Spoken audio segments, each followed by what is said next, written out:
Everyone. Welcome to our town hall and board meeting. This afternoon we are combining both events as we discovered that we have lots of overlapping ideas that we'll need to share with you. And right now, I'm going to ask Reverend Crystal to open us in prayer. All right, so let us take this moment just to be grateful and thankful. Thank you, Mother, Father, God, for this day. Thank you for the love of this community, this campus with which the whole thing is a sanctuary for us, for animals. So we thank you, God, for presenting this beautiful place to us. Thank you for a beautiful congregation who supports and is a lively part of this ministry.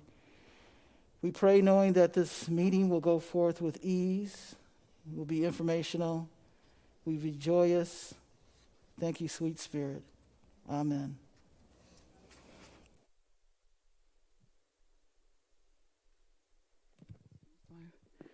And now, we're going to invite you to join us as we recite our core values, our mission, and our vision.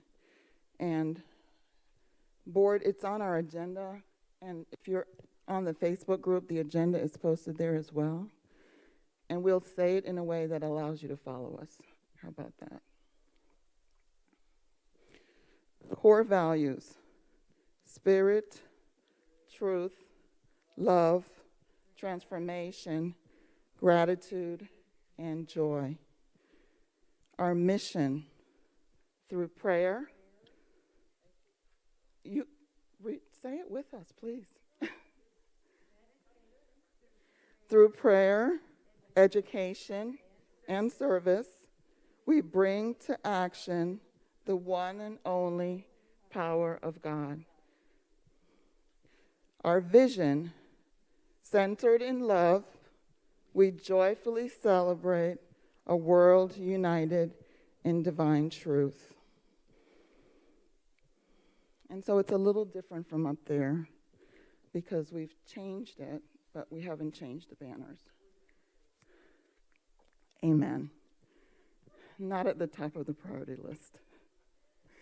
At this time, I'm going to ask our board members to share how they're going to show up in this meeting. And as you're sitting in your seat, I invite you to also, to yourself, say how you intend to show up in this meeting as well. And I'll start. I'm going to be open. I'm going to be transparent. I'm going to be trusting.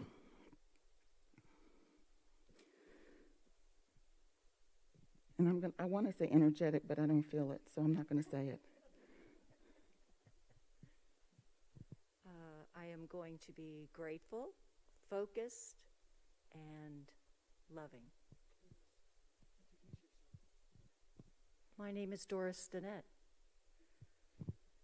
Hi, everyone. My name is Marge DeWitt, and at this moment, I'm going to be centered in love. I'm going to be listening, and I'm going to be open to new ideas. Hello, I'm the board vice president, Kevin Allen. I'm going to listen and be collaborative and try to be just full of trust. Hi, I'm Crystal. I am here to be joyous, open, creative. I just want to say full of fun, but that's not a business meeting, so I'll just say joyous. Hello, I'm Lana Vale. I'm the secretary, and I'm going to show up as love as God created me. Good morning, I'm Jerry Matera. I'm the treasurer on the board, and I am going to show up as peaceful, calm, and open. Thank you, Jerry. And so the order for the meeting is going to be such. We're going to hear from our treasurer, Jerry Matera. Then we're going to hear from Reverend Crystal. And between those two discussions, you're going to be able to ask questions and get some answers. And I believe we have someone also for one of the items who will speak. And so I'm going to relinquish the mic first to Jerry. Thank you. Good morning again, everyone. Just by a show of hands, who was here at the last town hall meeting? Great, thank you. Okay, so I want to start with a recap from that meeting. Our agreement on the budget from the annual meeting was that we agreed to a budget of $339,000 for this year. When we approved that 2021 budget, it was in hopes of an increased income through additional revenue streams along with our love offerings. So we continue to work on those additional revenue streams. Our position back in June, when our town hall meeting was held, we were 42% to our plan, which is about $144,000 that we collected in our love offerings. So where are we now? So as of September, our love offerings are $200,000. So we are 60% to our plan. So over these last 3 months, we collected about $20,000 a month. Our budget requirement was $26,000 per month. Our 9-month donation average is $22,500. Our 9-month expenses are $21,000. So our expenses are being managed, which has given us the ability to put money in savings. If our donations continue, as they have been, we will reach 80% of our plan by year's end. We reviewed our tithing log from the congregants from this year, from January until mid-August. 85% of these donations have come from 40 congregants.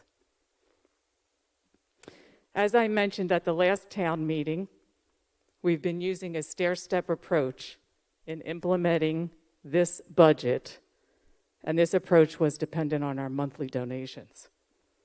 So to date, we have not used money for many of the budget line items. So for example, we did not increase our advertising. We did not hire a new administrative assistant. We haven't had the gardens installed or the labyrinth. We haven't paid for our minister's health care costs yet. And money toward our buildings and our grounds have been fairly nominal. So we are watching all of our expenses. We have been able to increase our staff salaries again back to their original levels, and we are paying for our youth minister. So we continue to be diligent. We have been intentional in how we are rolling out this budget, and we are keeping in line with what we did last year. We've been managing our expenses, and we continue to focus on replenishing our operating and our savings account. Thank you. Anybody have any questions? Yes.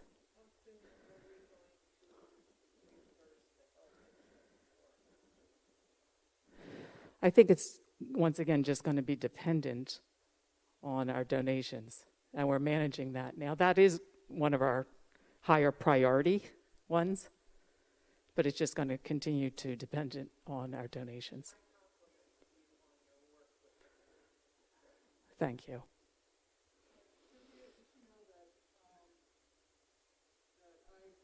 Voluntarily said that I think that paying for the staff and getting our staff back up was priority over my insurance at this point in time.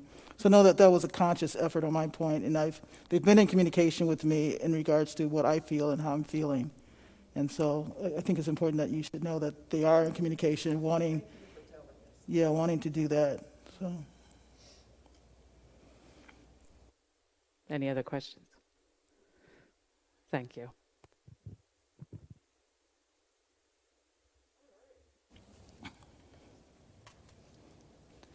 So, I probably need prayers because I'm like, oh God, my whole script is not here. So you guys actually might be luckier that my script is not here. I like to not have my rump roast showing to anyone. So I've been here almost a year. Come November 16th will be my 1-year anniversary.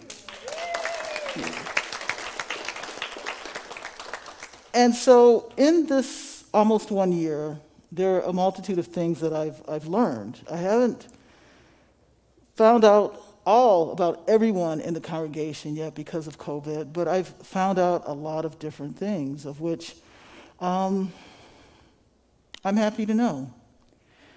My first year here, some people have said, wow, you probably need to step it up. My first year here, probably even part of my second year here, is to get to learn, is to get to know the congregation, to get to know the culture, this community, and really to get to understand where we are at in this present moment.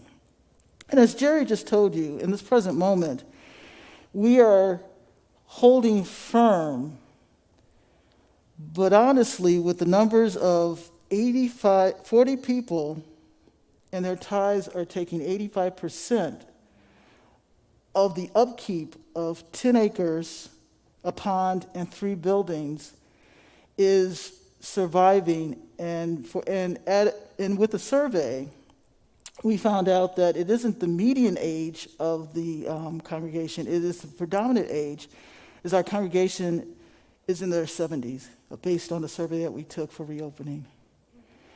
And when you put those numbers together, after a while, that's not sustainable for any ministry. And so I just want to pull a little yellow flag that if we do continue doing and going the way we are, the congregation, not to be morbid, is either going to move away, like a lot of people are. We bless them. There's 2 congregants that I know of right now who are looking to move away onto their new blessings. Or with age, natural things happen. And if we don't do something fairly immediately, we're just going to age out. And this campus, and our love for the campus and the love for the community will be gone. And there's several factors for this, which is that we've had several splits. We had the split with Clive and Susie. Then we had splits, people leaving based on their thoughts about the interim minister. And then we had other people leave because this board decided safety was prominent for everyone. And initially, Florida was closed, and they thought that for our community, for the love of our community, for the age of our community, staying closed and safe for everyone was the best thing, which it was. But a lot of people got mad and left because of that. Which has left me, not knowing the size of the congregation, has left our congregation shrinking a little bit. And obviously, there are things in regards to tithes that have shrunk. Obviously, the monies that are coming in and the volunteerism. So that is what I've learned. I'm yellow flagging because at this point in time, I've said this. I say this as a yellow flag, not as something very hard. But if things don't change, we should probably think about not closing down Unity of Fort Myers, but going to a place that we can afford much better than what we're doing here. Because the reality is, and this is something that Jerry and I have talked about, but she didn't mention here. But if we were, in a budget, usually the staff is the most amount of money. Insurance would probably be second. Mortgage. But because we have 10 acres, 3 buildings, and a pond, we have this thing called maintenance. In several old buildings, a newer building, a lake that is eroding, and that's common. What we're not bringing in is enough money to continue to maintain this properly. And if we were doing it on a constant basis, my guess is, and I'm kind of looking at Deb for a yes or Jerry for a yes, that the maintenance of this place would be probably more than the mortgage or anything else if we were maintaining it on a regular basis. And I'm getting a yes. So the maintenance of this place is probably one of the largest fees that we're ignoring right now. I'm giving this to you as facts. Now, I'm going to jump back in here and say, yes, I think we should start thinking about, can we afford this place? And this is the time for us to have this conversation so that by the time the annual meeting comes next year, the beginning of next year, so we can have a more thought out conversation about it. This is also the time to bring it up because if we want to stay in this place, if we want to stay on this campus, if we believe that we can do it, there are a number of things that we have to change, and part of it is our consciousness. I understand as the newbie, as the newest person here, that this congregation went through a lot. And there's still some residue of pain. And there's still a lot of people who have left that we want to come back. And again, just as I said at the last annual meeting, if they haven't come back yet, then we need to bless them and let them go. We need to allow their soul to get the nourishment where they need. What will this do? This will provide a void that needs to be filled. What we really need to do, as we have predominantly 70-something-year-olds, is to expand. In our consciousness, see this sanctuary overflowing with multiple ages, with a diversity that when I came here and talked about, I believe in the multitudes, multiple age, generational, multiple ethnicity, multiple religion. That is what I see. And I'm a powerful creator, and yet I can't go against the whole congregation. So if you want more people here, if you want to stay on this land, if you want to have this continue to blossom in the way it really can, hold a consciousness of more. More people, more variety. Allow our hearts to open up and welcome more people. Start talking to people, word of mouth. I didn't expect to do this, but I'm looking at him right in front of me. Dale Mackey, in conversation, since he is the nominating committee chair, has talked about the variety of people to just talking to them. He's invited to come. And his sweet talk has had all of them come, and they're here, and they're staying. If anyone is coming to you and they want to have a better way, invite them in. We're not a secret. With joy and glee and enthusiasm, let's start talking about it. Which brings us up to another thing. In our budget, we need to look into advertising. Unity, not just this unity, unity as a whole, talks about we're the greatest secret. We can't be the secret anymore. We're already tucked into a residential area where it's hard to find. We need to get our advertising up, and we're doing that. The other thing I preached about or talked about when trying to get this job was multiple streams of income.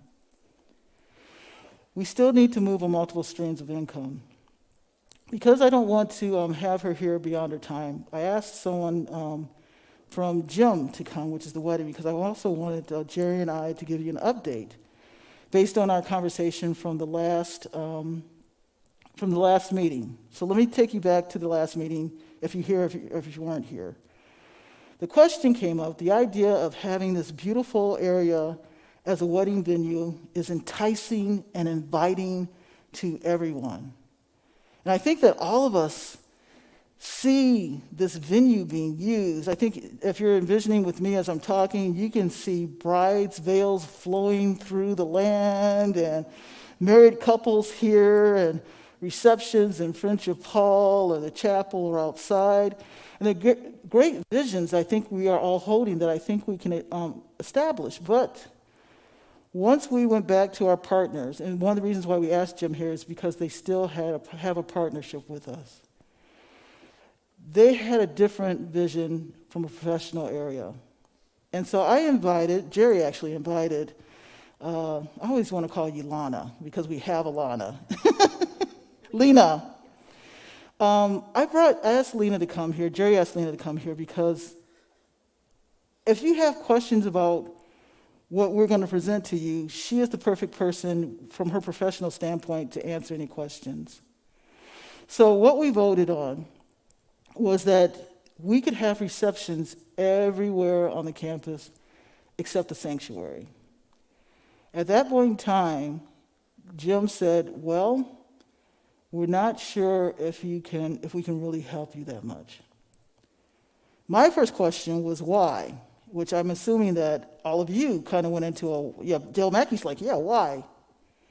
Which is why I asked Jim to come up and speak from their standpoint.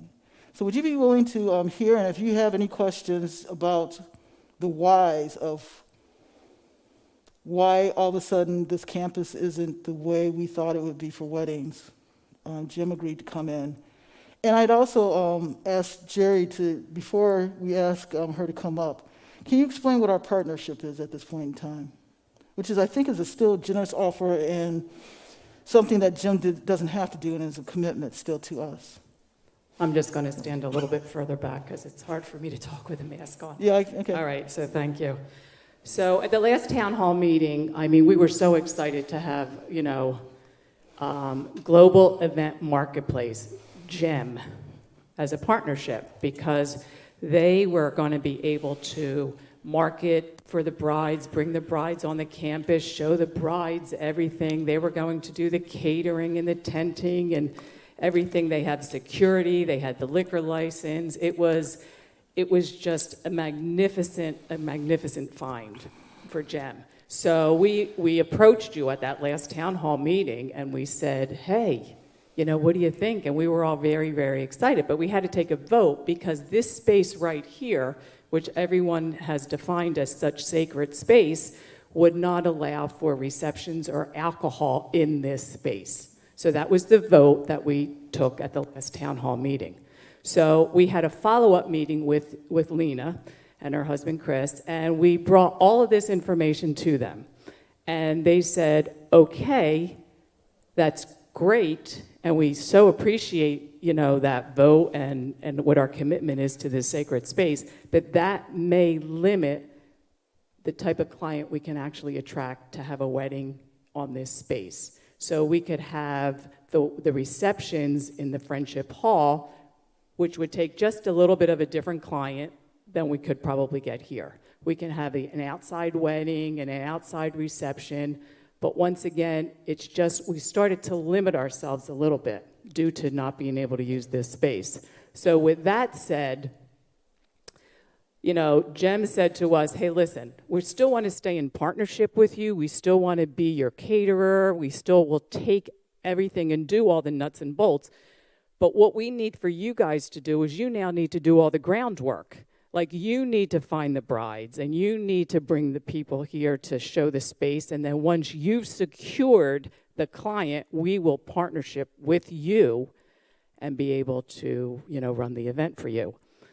Well, volunteerism is a little low here in that regard. So for somebody to really take that on is truly a lot of work. So Lena suggested that we advertise on the Knot, which is, the big wedding event place. So we did a lot of work. I worked with the Knot. I got us a fantastic price. So we got on the Knot because Lena wanted to be able to refer clients to us, but she couldn't actually refer clients to us if we didn't have our our Unity of Fort Myers advertised. So now we have it advertised on the knot. We have our pictures on the knot. We have me as the coordinator on the knot. And we've had one lead, and that lead hasn't actualized into anything at this moment, but we started. But it's just a little different approach now.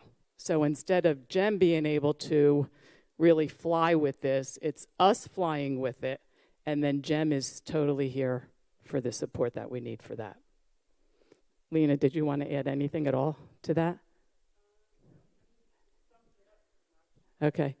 And you can just introduce yourself. And then if anybody has any questions at all. If you don't mind, can I do this too? Okay. Hi, so you can see my smile. I'm smiling. Hi, I'm Lena. And it has been just such a pleasure meeting with the board and coming here and visiting your beautiful property. So our industry, Global Event Marketplace, we have been in business in the catering business for over 20 years here locally. So we're very familiar. We do manage venues, and they're all different types of venues. So we develop partnerships, and all of the partnerships are just a little bit different depending on what the needs of the client is. So as Jerry explained, we did come here, we took a look at the property and the sellable areas of the property from a business standpoint, and that's why you would do this, is because you want to generate revenue. The sanctuary was our only concern. This is a beautiful, beautiful space. It is your most sellable space. You definitely have ceremony area outside that can work, as well as inside of here in the sanctuary. Fellowship Hall is a little bit harder of a sell, and why Jerry said it's a different type of client. So a higher end client would be more interested in the space of the sanctuary being able to have a reception. As you can see right here, your view is beautiful with the lake. Those windows, this is all extremely sellable space. Friendship Hall is a room with 4 walls, and it'll have to really be sold for somebody to come there, and it's going to be somebody who is a much lower budget client. So with that being said, I mean, it's just about revenue. Nuts and bolts and what's being able to be as sellable property. Can I answer any questions? Does any of that make sense? Okay. You're welcome. Do I need to speak on, or will you talk about meaning that it's sellable space, meaning that alcohol has to be part of it? Okay. Wanted you to come because if there were any questions, you would be the perfect person to answer them. Yes. So. And to paint a picture as to.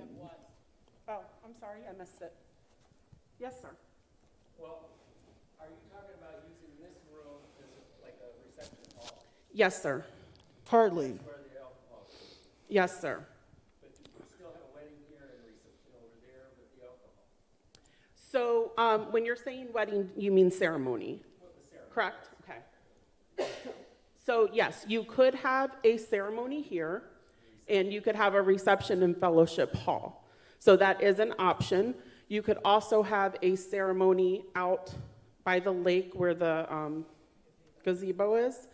That is also a sellable space for a ceremony, and even possibly a reception, but it has to be certain times of the year because, of course, it's hot and it's Florida. So that is also a possibility. So what I'm proposing to you is that your most sellable space on the entire 10 acres is this building.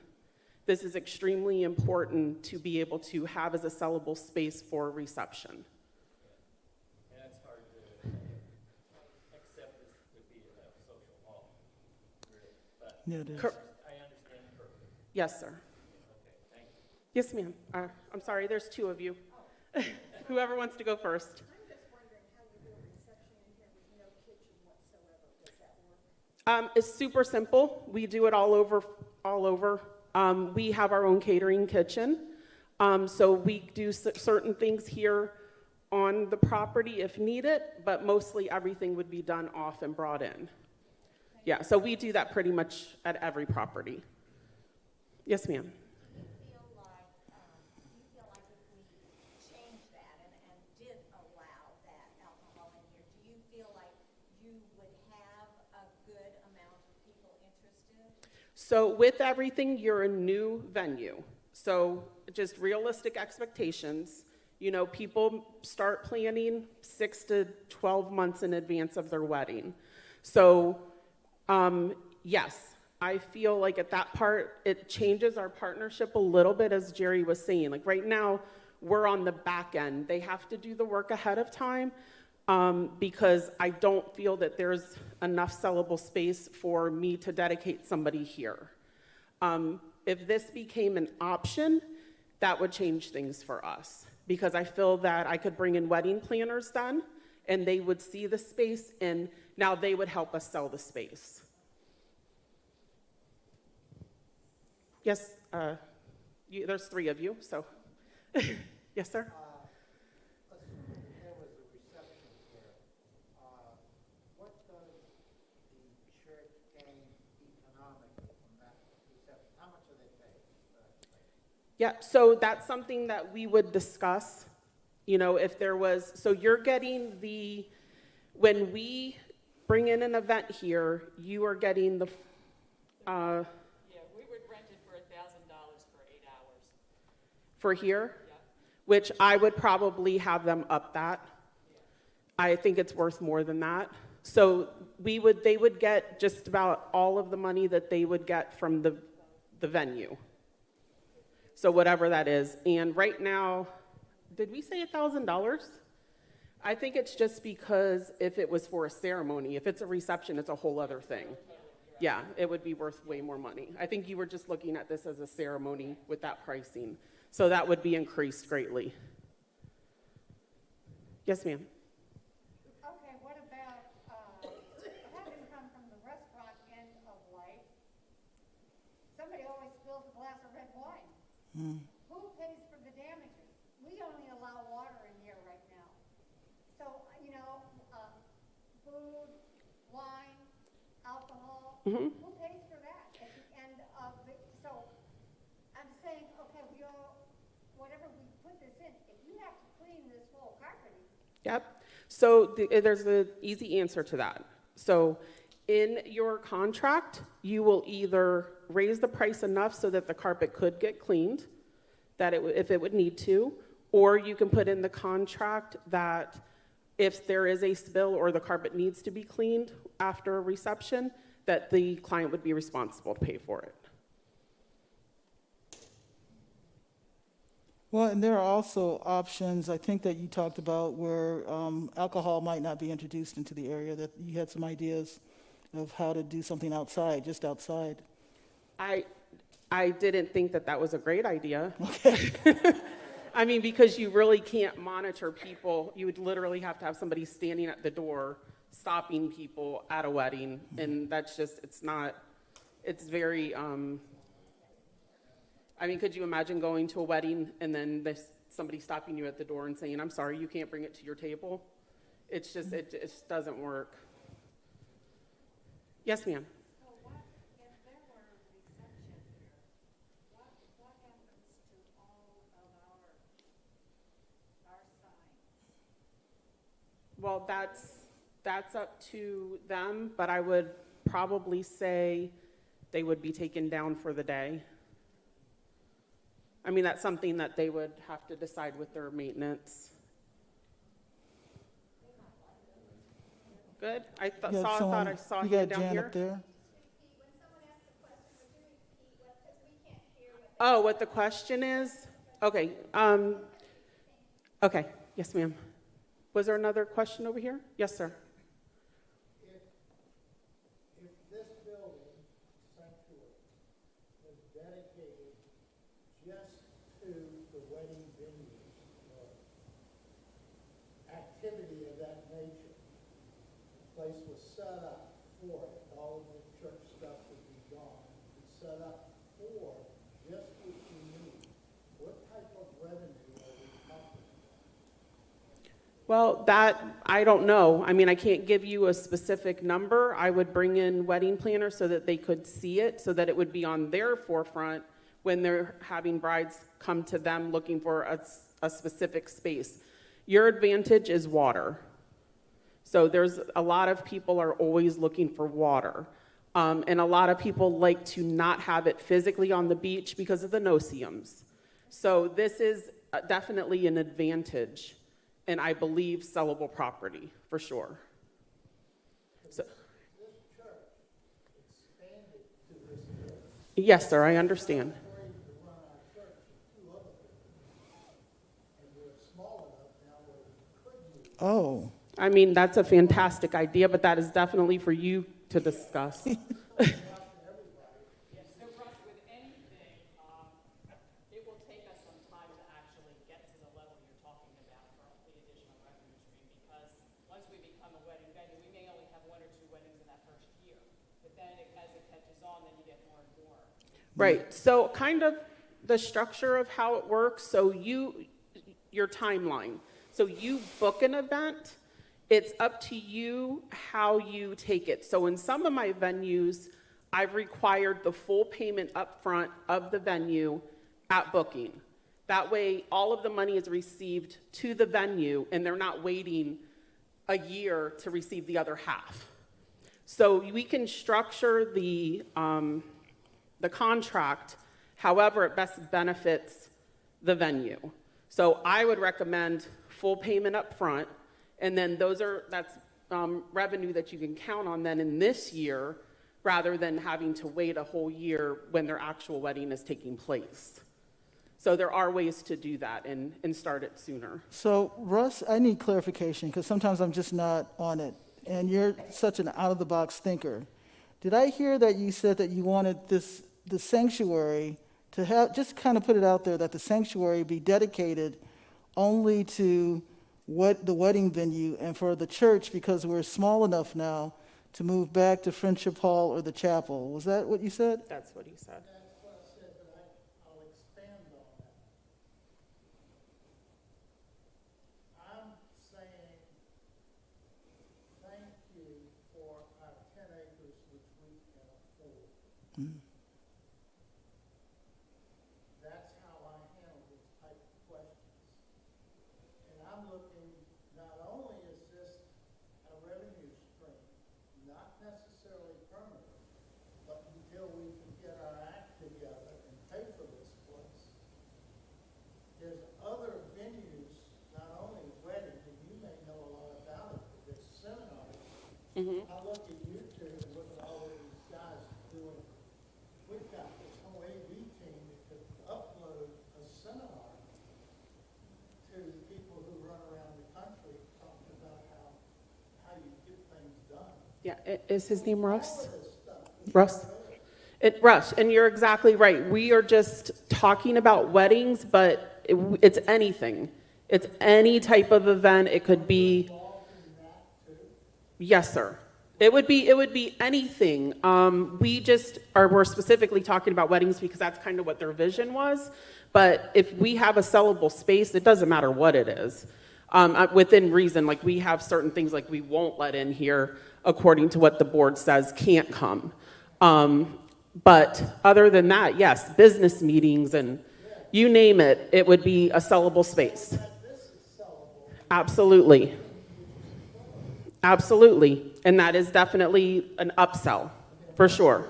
Pay off our mortgage, then we'll have a big party and move back in. As long as we fulfill all of the contracts. Yes, sir. Yes, I have, I'm trying to think of, in 30 years, I'm involved in Unity for 30 years now, and I've never been aware of any element of Unity teaching that involved consecrated space. My understanding has always been that the consecration was carried in us, wherever we were, God is, and if we're in a space, then it's consecrated because we're there. And if we're in someone's apartment, where many Unity churches have begun, then that was consecrated space when the congregation was there.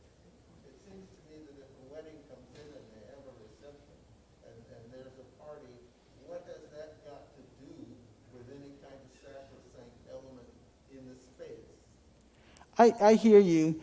I don't want to take this too far. Really, we invited Lena because I assumed that you would have questions, which you do. We're not here to change the vote from what we did last time. We just want to open up a clear channel and be really allow communication to come to you, clear communication, that if you had questions, Jerry nor I could do it as well as Lena. So that's really the only reason why she's here. It's a valid question. I'm kind of stopping it because it feels like we might be going somewhere that this wasn't meant to be. So, and on the other hand, from the last town hall, it was voted by the congregation that this is the way it's supposed to be. So. Lena, Yes, ma'am. okay, this is your business. Yes, ma'am. Okay. You said about the money, okay? You have this venue. I thought it was over with. Something in here. You're gonna serve fruit, you're gonna serve food, you're gonna serve alcohol. What is the possibility? Are we talking 2,000, are we talking 20,000? What is the possibility of the income that we could generate from one wedding? One big meeting where they serve food and alcohol? Yep, so we are doing, if it changes to that where we're doing all of the upfront work and we're taking on the responsibility of bringing people here and doing all of that, that's where the trade-off is. So we do all of that, we put the money out, we come, and I have people from our employment who would come here and show the property. We would take care of all of that. So you are generating the revenue from the rental of the spaces. So if somebody came and rented all 10 acres, say, we had like a trade show, maybe that was pop-up tents everywhere, there would be a different amount that we would have to discuss, that the revenue would come here. You would get the revenue from that. We would get the revenue from the food, say they would need food for that. So it has to make sense so that we both make money.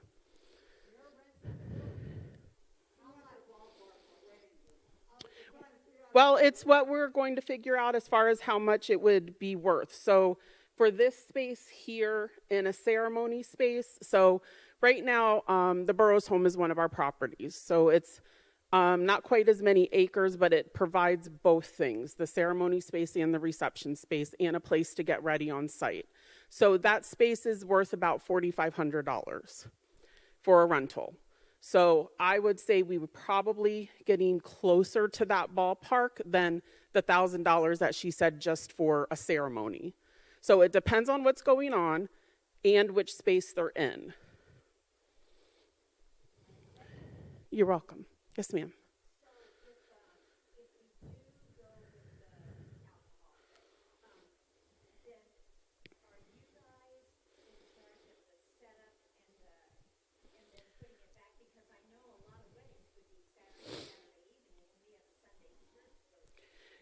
Correct.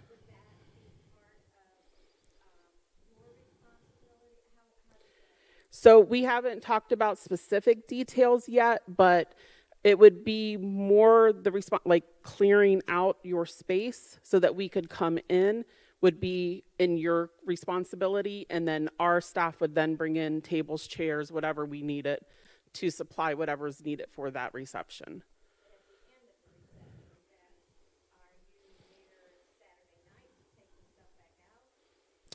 No, that would lie back in here. So that's part of your revenue for the property. So that would be included in that. And that would be a part of we have to figure it in for our costs. And so that we would have to hire, so that'd be a part of our package that would be placed in their package.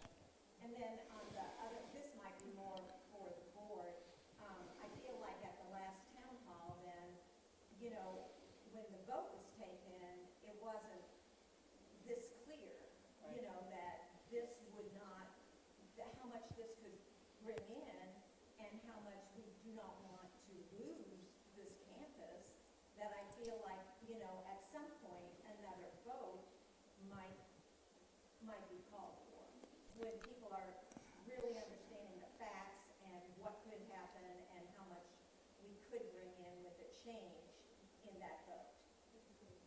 that's why we thought it was so important to have Lena here today.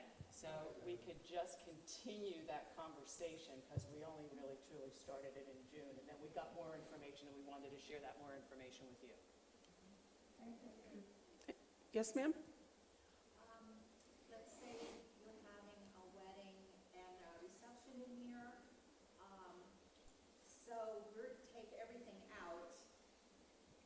So then you're coming in and you're setting up, and then let's say the wedding happens and all that.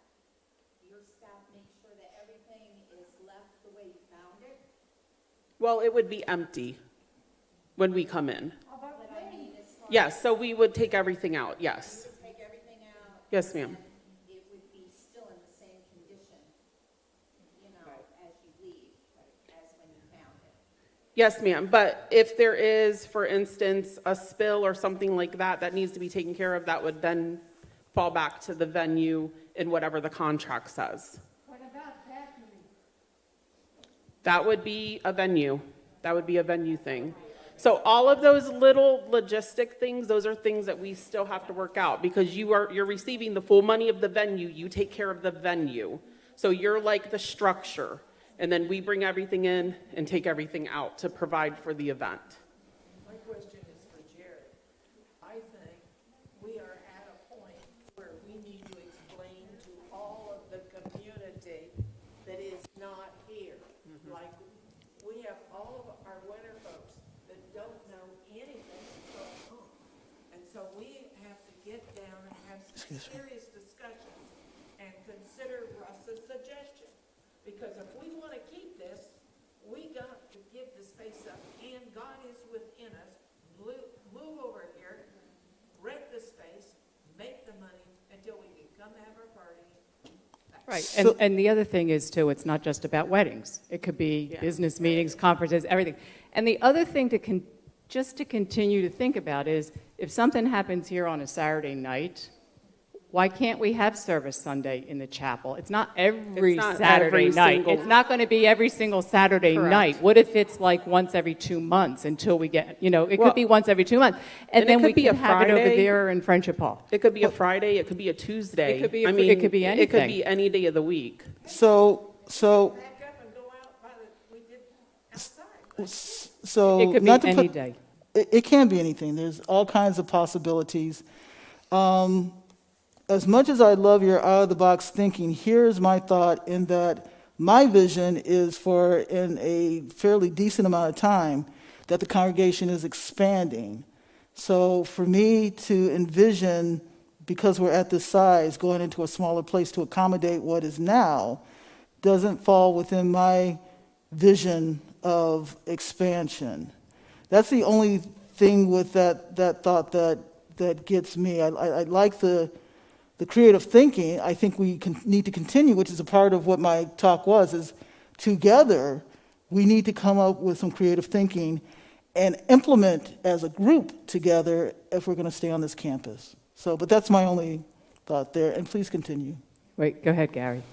I think that in both situations, booking of this space and the expansion of the membership will take time. It's not going to happen overnight. The bookings aren't going to happen overnight. The building up of the membership isn't going to happen overnight. So I think it's imperative that the congregation look at what we have here, what our short-term goals are, and what our long-term goals are. Because Jerry and I are domestic partners, I'm well aware of the financial situation in the church, and it's always week to week, month to month, okay? That's all short-term, okay? But mixed in there has to be some long-term things, okay? Or you'll never get to the long-term because you're going to burn out, all right? So the bottom line is, we need to do a couple things. If in the beginning there's an event, maybe on 1 or 2 given Sundays, we have service over there and then we come back in here, if there's no booking. If down the road, a lot of bookings occur, our membership hasn't grown just yet, we stay over there until it gets to the point where we say, maybe we want to taper some bookings because we want to come back in here. But you can't answer all those situations have to look at our situation and say, okay, how do we solve our problem? Short term and long term. One idea, and then go back to this. There's a lot of long-term things that we can look at, okay? Not too many of those have ever been discussed as far as I know. I know that Russ and I have talked about, when we worked with the Quakers, about potentially subdividing a lot off the front, but the Quakers wanted to buy a piece of land. Then there was a septic issue with that. There's always things going on. But one long-term thing that can be done right away, I'm only aware of one situation with this congregation where this church will benefit when someone passes away from what is involved in the trust or the will, okay?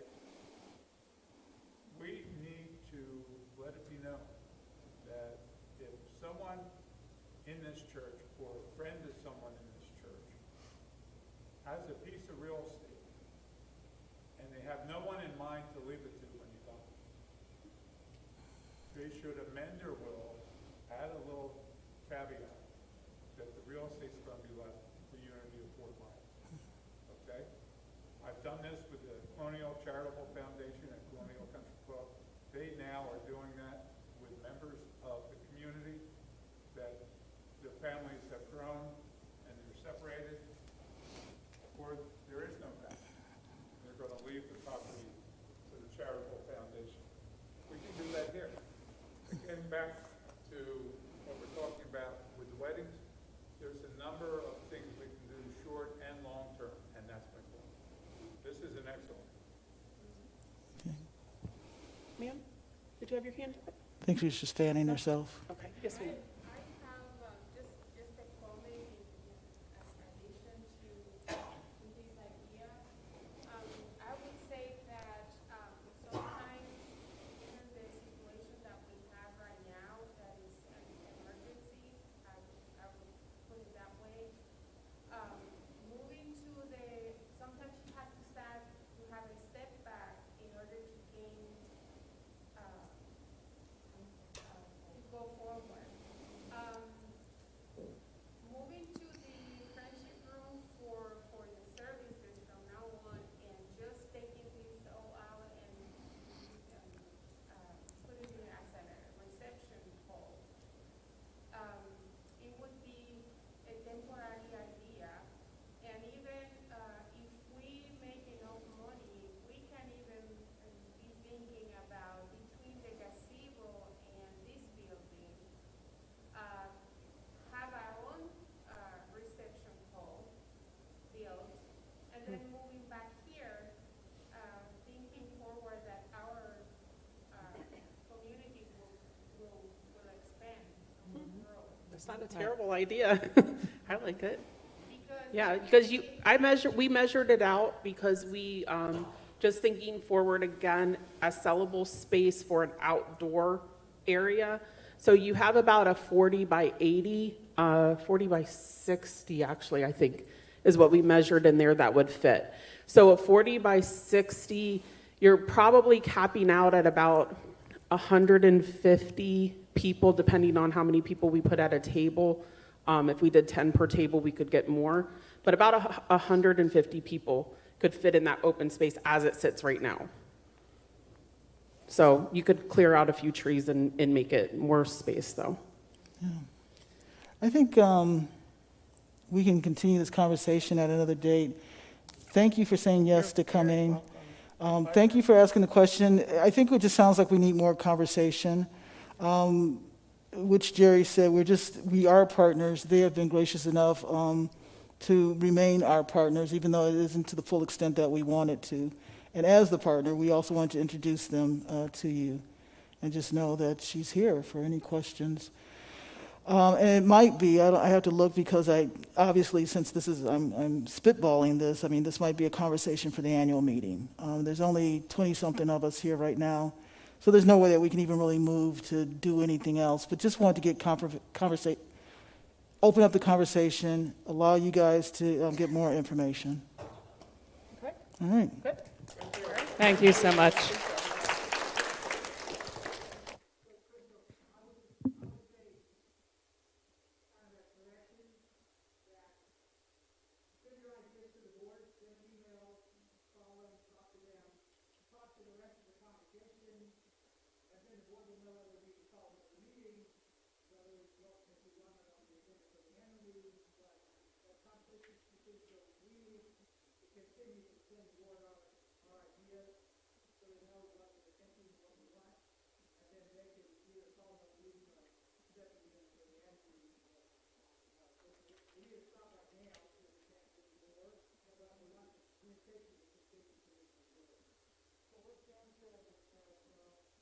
There it is. That Sam said, send your ideas to the board. I would say about the wedding or any ideas that are generated, the board has always been open to the various ideas and communicating about them. So yes, please do. Lena, thank you so very much. So along with the weddings, we are talking about opportunities for renting in other ways. You know, we still do have the sanctuary, the Friendship Hall, and the chapel, also for possibly more long-term rentals. So when we were talking about permanently leasing out Friendship Hall, i.e. we didn't have any use for it, the idea from the realtor was that he was going to go forward to other religious organizations who don't have a building that maybe they would like to rent out space. So myself, Russ, Lana have met. We're starting to look at it. We're starting to have conversations about it. But here's the beauty of that, which is unlike giving it to more permanent tenant, we would have to clean up stuff. I mean, if you go into Friendship Hall, go into Friendship Hall with open eyes and see what you think if you went in there for the first time and saw everything against the walls that there is there. And then ask, if I were another religious organization, would this be a space that I would want to lease? Same with the chapel area. So one of the things that in our understanding about our space is that we've become blind to our spot. So whatever it is, whether it's the weddings or renting out, we really do need to look at our space and clearing out things, probably not accepting the beautiful, joyous, loving gifts that people give to us in furniture and stuff. We probably need to not do that anymore and clear out more things. So all of it, though, whether it's the wedding venue as it stands, Agape, a lot of things, we need to come together as volunteers. I know that a lot of people, especially with Agape, have been there, done that. My body can't do that anymore. And there's so many opportunities for us to volunteer.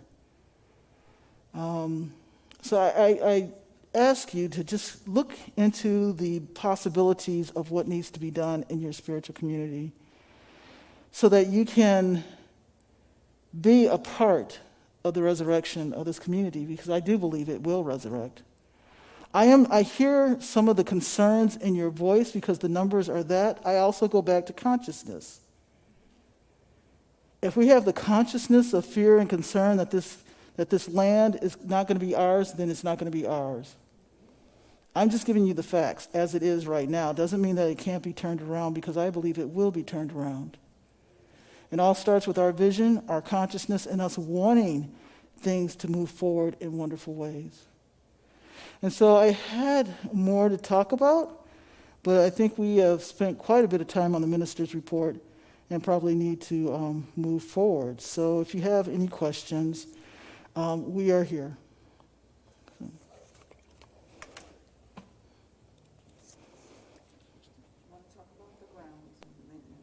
The grounds and maintenance. Our wonderful president said I wasn't done. And it is a combined effort. So thank you for the reminder. There's several things with the grounds and maintenance. There is ongoing stuff. Think about your own house. There's ongoing maintenance that's constantly moving forward. And there is, I did not bring the list, and if you really want us to share it with you, it is a litany. It is a long one that Barbara Haven has been keeping. The last time we spoke in regards to buildings and grounds, there was a commitment from grounds that said, hey, we have all this stuff. The question was asked, what is most important right now for us to fix? The answer was Friendship Hall. There was a number of things with Friendship Hall that we needed to do, and things that have already been done. We have, from the swell in back of Friendship Hall, we have flooding. And the flooding has created some damage to the building and to the inside of the building. Some of the, in the corner over there And over here, you'll see large bundles of wood.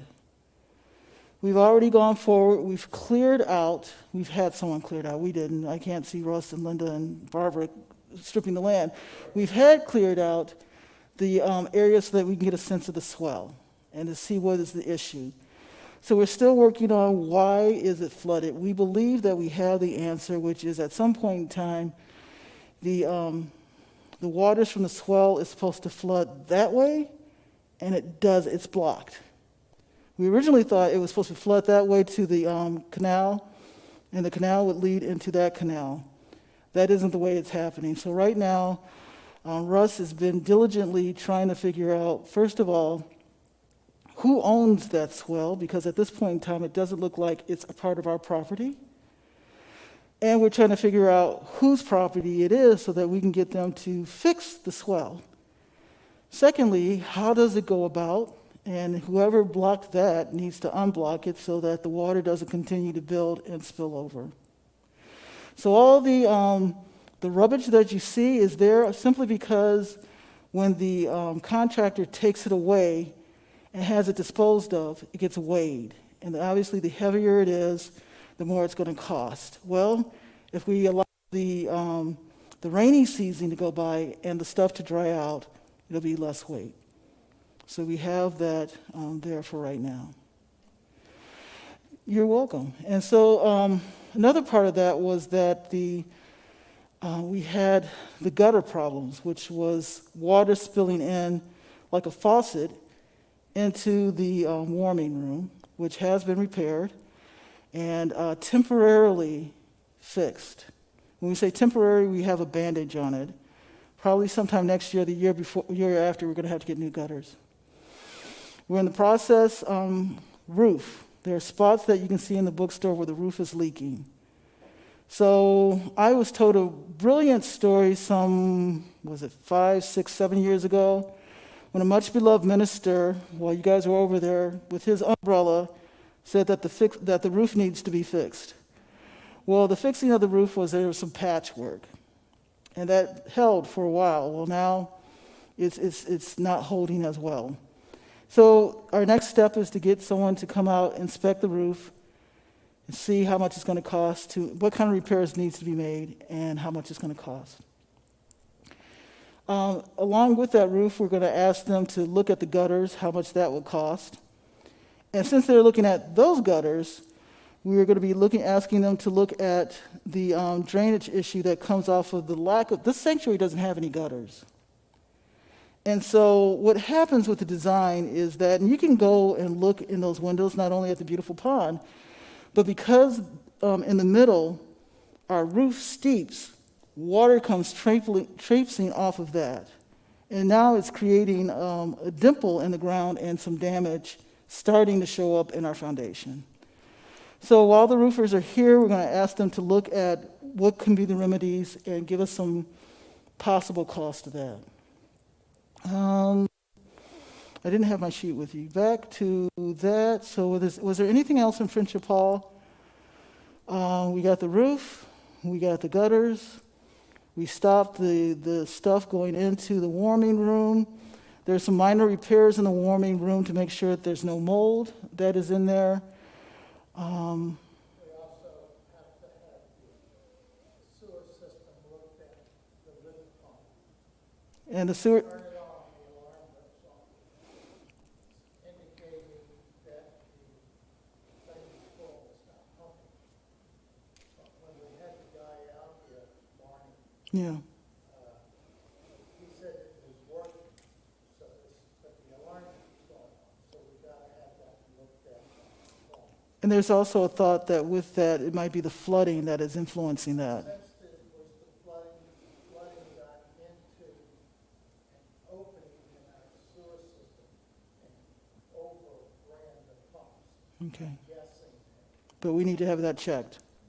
All right, thank you, Russ.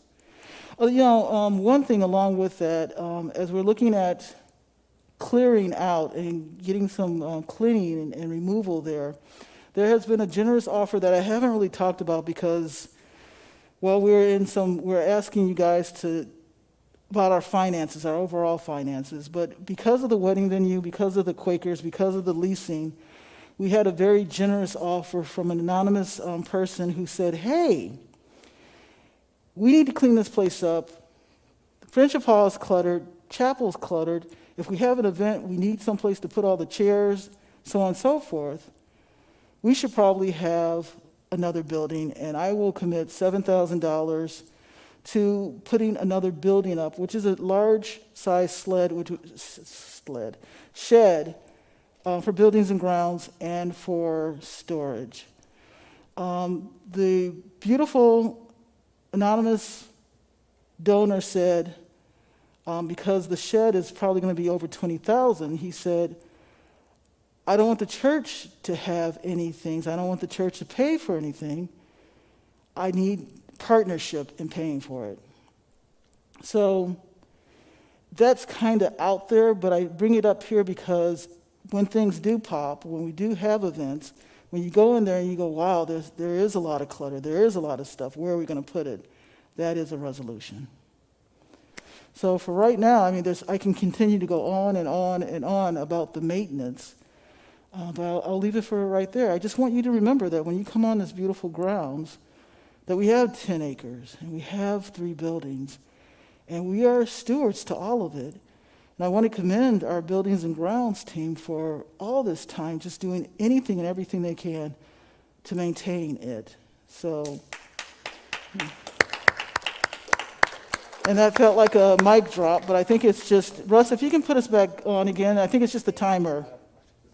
Reverend Crystal, at last month's meeting, there was a vote to allow you to direct $6,200 towards some of those projects you spoke about. Yes. Give us an update on where we are with that. I've got the paper, 625 has been spent. Was it 625 or 650? Not the money. Oh. The progress of the different projects. So the swell, so we were spending $500 to rip up all the stuff for the swell so we could figure out what was going on. It was a jungle back there. Thank you, Russ. So that's happened, as well as the gutter has been Band-Aid so that we don't have the drainage into the warming room. And that's going to be repaired as a part of that project? Possibly. Right now, we probably guess that we have a good year or 2 with it. But which is why we're going to ask when the roofers come, that's the next step, to look at the roof, to give us a price, to also look at the gutter so we can figure out how much that's going to be. Any other questions? All right, thank you. Oh. Hi. I'm just saying that I think the more information for people to know what the situation is, a lot of organizations will let the people know what they need and how much it costs, and they have some sort of cards or systems, and or take a tag off a tree, so to speak. But if people know what is needed and financially what it costs, they could make a commitment to go above and beyond tithing and giving and give some money too. That's just one way to look at how you might be able to get some financial help if you break it down. But you have to let people know. Okay, thank you. So it's kind of have like a maintenance fund, of which would, show all the maintenance needs and at least some initial cost. And so along with the tithes, people can commit to the maintenance fund, for lack of a better term. Thank you. I just want to make a statement. The World Day of Prayer, I started the morning out at the gazebo, and I walked the property, and I had questions about these piles of vegetation. So, even things like that. So we know what's really happening. Okay, those piles are there because there was a problem. Where, like she was saying, this is a problem, this is what we found, this will need to be addressed, financial way or whatever. But I think, even though our town hall meetings, I think, are becoming very informative, and so are the board meetings, and with the Zoom meetings, I think it's been very informative this year. But I think we can take that information a bit more. You know, in Unity, I think we tend to, let's not look at the bad, let's focus only on the good. But especially at this time in our lives, we need to focus on the reality. This is what is happening. This is an unusual time, and we've lost ties and money because of this time. But I think the more informed we can be about what the true needs of this congregation, of this property is, without ever once saying that we could lose it. Because that is not something that I want to even allow in my consciousness. Like you said, it's all about the consciousness. But if we're more aware of the piles of air so they dry out and weigh less. Perfectly logical explanation. And I'm thinking, why would they have this trimmed and not taken away? Well, there's my answer. But I think we just need to step up the communication yet again and again and again. We as a congregation need to know what's happening here and what needs to be done. The board is doing a fabulous job, in my opinion.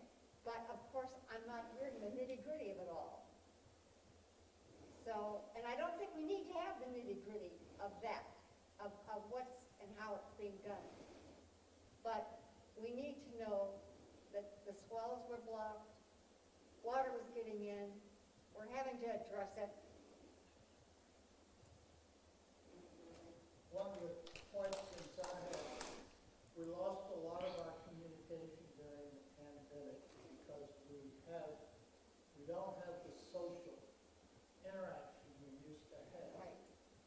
And everything will move as far as communication goes. When we're sitting there having coffee, the board members are in there having coffee, and somebody will say, what's all these topics about? And pretty soon it spreads around. And there was excellent communication when we were open. We didn't have to worry about it. People were not, they were watching, they were aware of what's going on. When that comes back, it should solve that. Because we've proven that sending it out in emails, all of this stuff, Facebook, does not work as well as personal communication. And both. And I'll take heat on that as well because I've been laxed in my vlog communication of late. So I will take the heat for that, and I hear you. Well, how can we communicate when they don't even come here to listen? When who doesn't stay here to listen? Oh, the congregation. Yeah. It's beyond me that they don't want to come and hear where we are. There's still people that I know of that are opposed to the masks, and they're not coming because we're still wearing masks. They'll find an excuse. You know, so something, you know, this is going to end. This Mm-hmm. is going to end. It is. And in response to her suggestion about raising money, with this pandemic, I haven't, nobody's taken, who's come to church, and I've gone to another church that's pretty regular. Once a month, they, along with their offering, they have two offerings, and one is for building fund, once a month.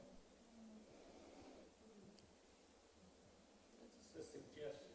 Yeah. Because now it opens your mind that we've got a building fund offering made, and it does help. They do get some money in their building fund. It does. It does.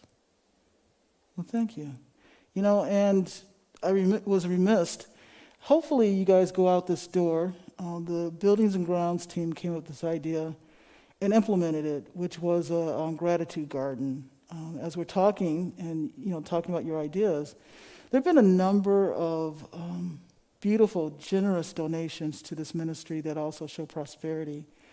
And so of what they could, which were many, they took pictures of the blessings that this congregation has given this ministry and created the board, the Gratitude Garden. So I invite you all to go out there and look at the blessings that you all are to this ministry and continue to be. So thank you. That could be another part of that communication. Yes. Is to let all of us know when this is what's needed, but this is what happened. This is what was given.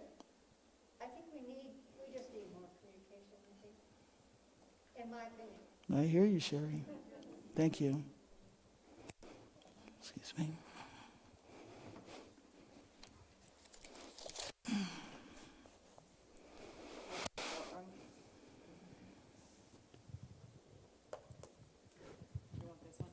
Hello? He's on. Can you hear me? Okay.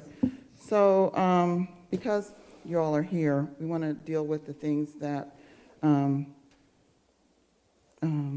really might require your input. And so that leads me to the 2022 annual meeting and the nominations committee update. I'm not sure why you sat down. And because I need the exercise getting up and down. And also Marge, I know you and Reverend Crystal are working on that together. So perhaps you can give us an update on where we are with that. Get out of Lana's. Come behind our president here. Oh. Yes, the nomination committee has met. We are going to continue to meet once a month through November. We are a committee of 5 people. We have come up with a list of people, members, to contact during the next month. There's going to be a training, a session October 10th that is about Bylaws 101, it's called. And it does focus on things to know about what it is to be a board member, what it involves.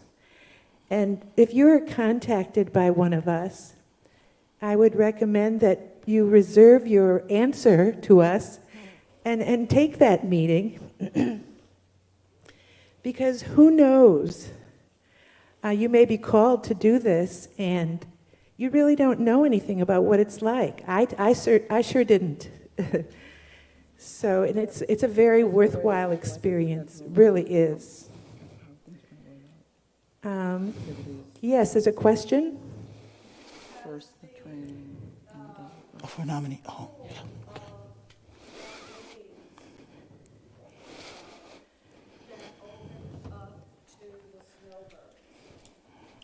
Yes.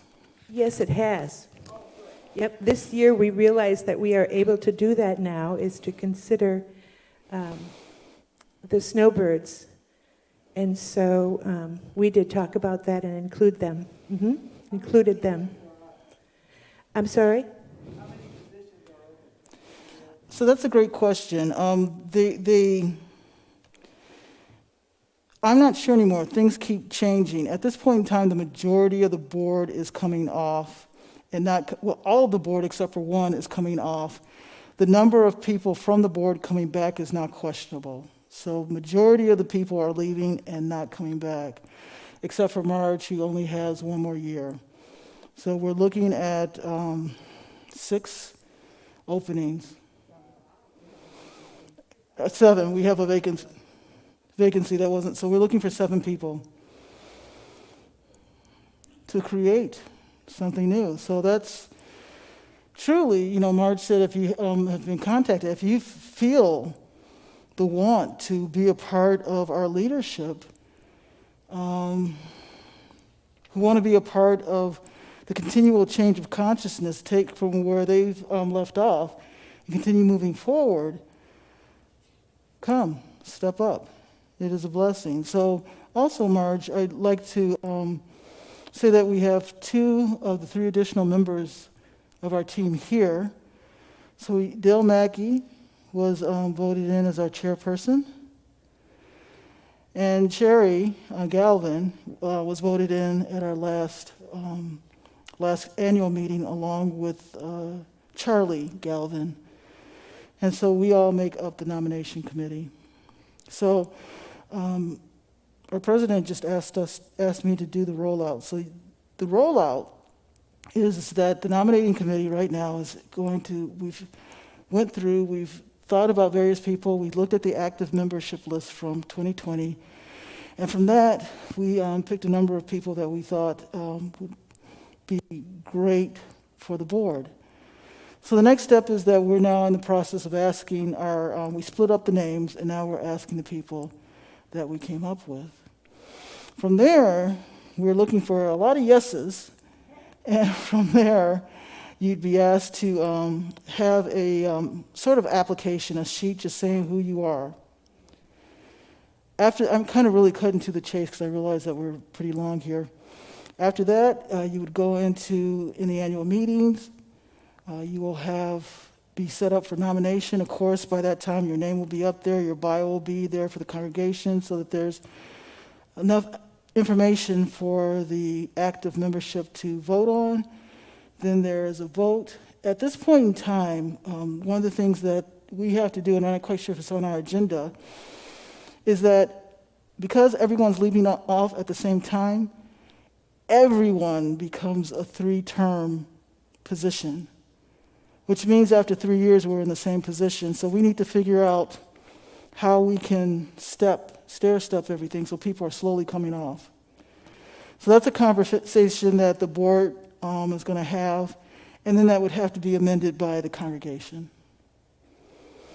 Once you are in, I am working right now on creating a space and a time where we can go off to an orientation, a team togetherness orientation, as well as starting our first meeting. And then from there, we continue on.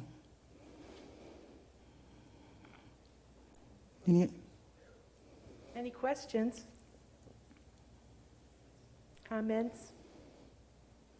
All right. Thank you. Thank you, Michelle. So traditionally, we have it the last Sunday in January. Is that going to be true for this year? I think we need the annual meeting? Yes. I think we need to, as a team, collaborate because I think it's usually one of the first.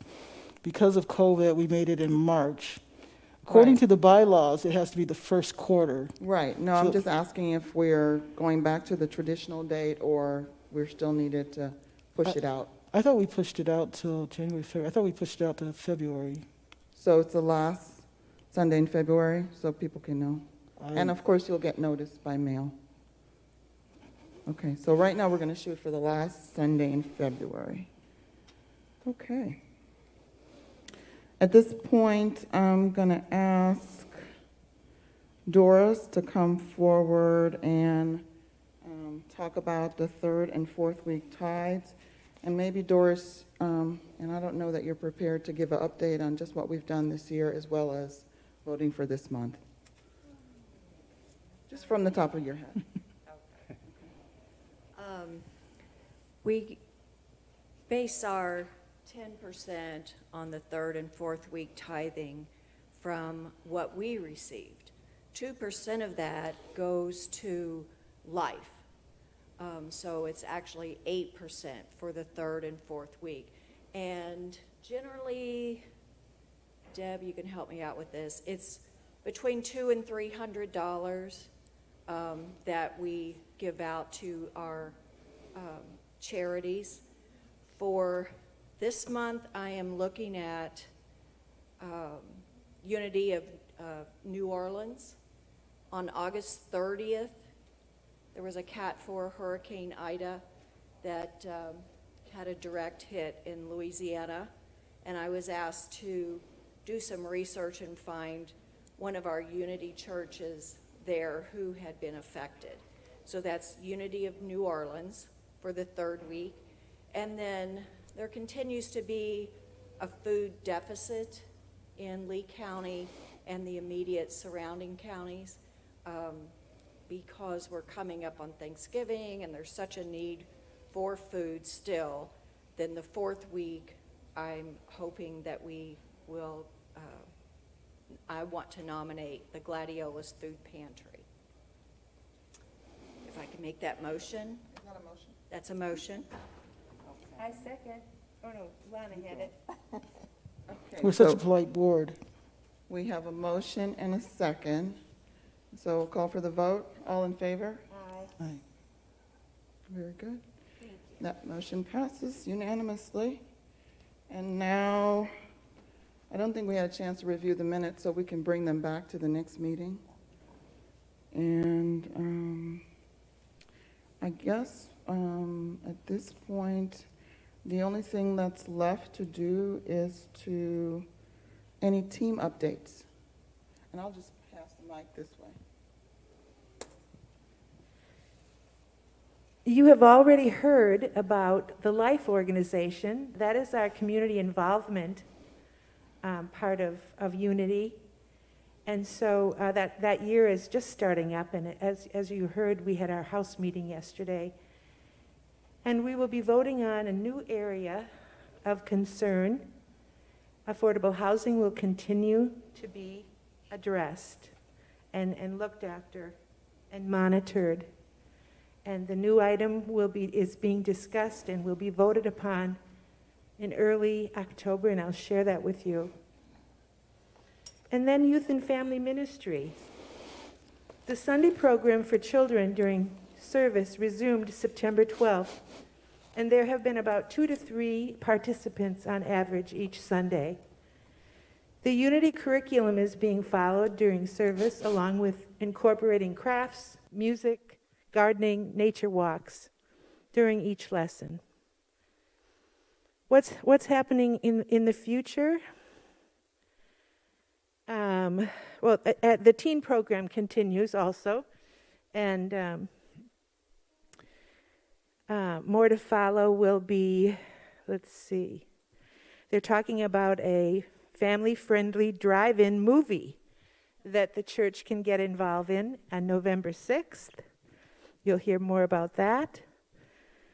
And more information to follow about outdoor movie for members and families to attend. There will be a Christmas pageant on December 17th that will include a production by the Family Ministry, Children and Teens, as well as a Christmas chorus.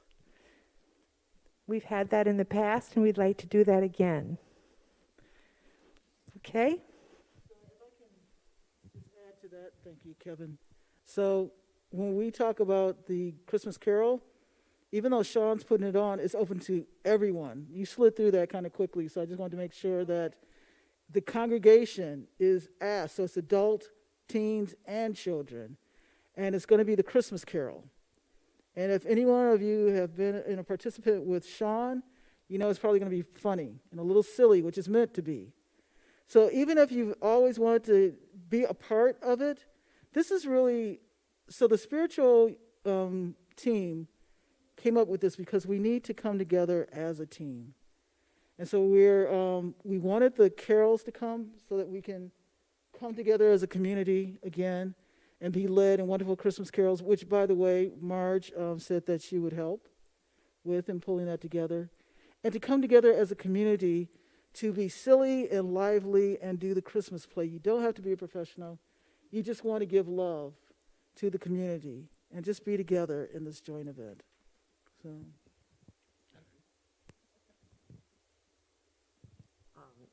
We're so glad to be back in the sanctuary again, and our welcome team is doing a fantastic job. That's one of my, that I'm liaison to, and the bookstore is open again now that we're open, so that's wonderful. So. And I have no update on the prosperity team. Well, as you know, the platform team has expanded to include our LUTs, and they're doing a wonderful job, and we're grateful for them joining the platform team. I see Sam is still here. Thank you, sir. And is Heather here?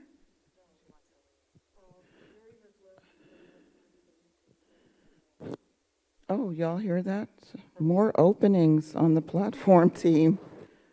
So, see Reverend Crystal?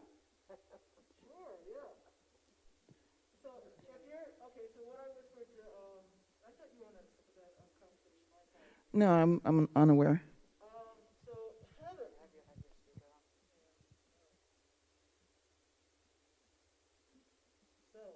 So there it is. So Heather agreed to be the platform speaker until we got our new minister. Well, the new minister has been here for almost a year. And so she's ready to depart that. We also have an extra spot because our beloved Jerry also said, okay, ding, I'm done. It was fun, and that's enough. So anyone who knows that they can share the love from the platform, you've seen it, it's easy. And by chance, if you want to organize, i.e. be the team lead, and the team lead is really just going out front, if you see someone that you think is a good platform assistant or would be, to ask them about it, to help train them. But mostly it's about scheduling. So if you believe that you can if you ever wanted to move the LUTs around the way you wanted to, here's your opportunity. Because they are the guiding force as the platform team. And personally, I'm so glad that they're there, and I think that the congregation needs to be more visible on the platform. Yes, ma'am. Well, thank you, Olga. Thank you very much. So we'll talk about that and get that moving forward. And so thank you, Michelle. Well, at this point, I think we have covered everything on the agenda, and would love, I know you all have asked a lot of questions, but one last opportunity. Is there anything lingering that is burning that you must ask before we conclude?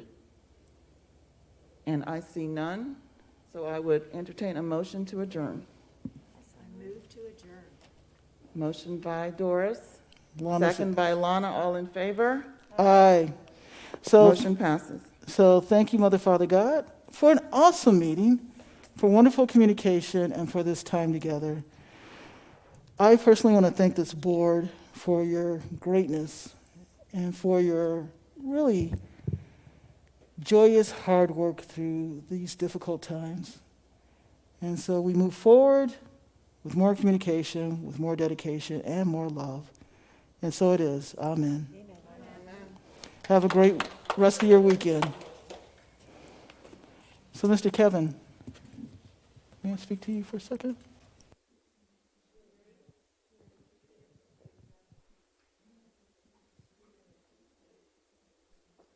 Hey, Linda. Hi, honey. How you doing? I'm all right.